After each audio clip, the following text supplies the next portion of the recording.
യമുനയിലോളങ്ങൾ നെയ്യുമ്പോഴും യദുകുല കാമ്പോജി മൂളുമ്പോഴും ഒരു നേരമെങ്കിലും നിന്റെ തൃപ്പാദങ്ങൾ കഴുകുന്ന പനിനീരായി തീർന്നില്ലല്ലോ കൃഷ്ണ.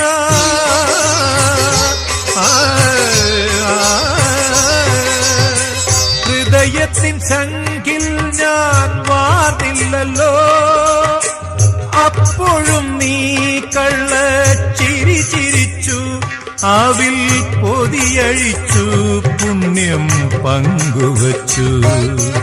അണിവാകച്ചാത്തിൽ ഞാൻ ഉണർന്നു കണ്ണ, മിഴിനീരിൽ കാളിന്തിയൊഴുകി കണ്ണ, അറുനാഴിയെള്ളെണ്ണ